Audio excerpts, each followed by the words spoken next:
আজ আমরা বানাচ্ছি অতি পুরনো একটা রেসিপি, ঠাকুমা দিদার থেকে শেখা কুমড়ো ফুলের বড়া। তো চলুন শুরু করা যাক।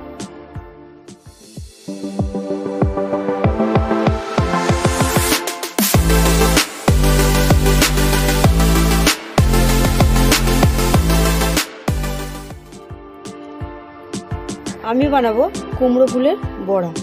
কুমড়ো ফুল কেটে ধুয়ে নিয়েছি। আমি এখানে বেসন নিয়েছি।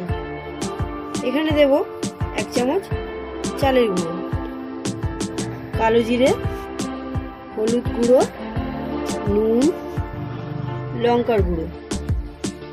এটাকে ভালো করে মিশিয়ে নেব।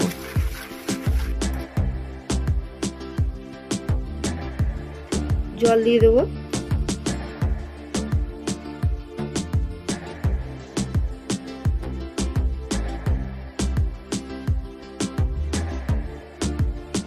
এটাকে ভালো করে মিশিয়ে নিয়েছি। তেলটা গরম হয়ে গেছে, এবার আমরা ছেড়ে দেবো এক এক করে।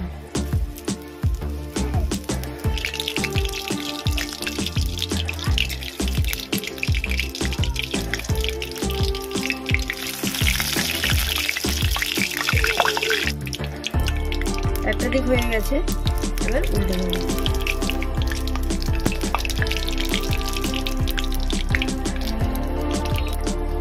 এটা হয়ে গেছে 2 দিকই, এবার তুলে নেব। পরের গুলো আমরা এইভাবে ছেড়ে দেব। একটা দিক হয়ে গেছে, এবার উল্টে দেব।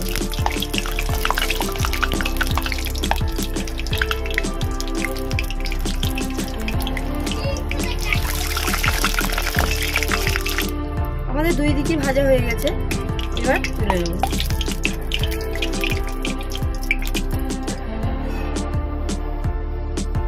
সবগুলো আমরা এইভাবেই ভেজে নেব।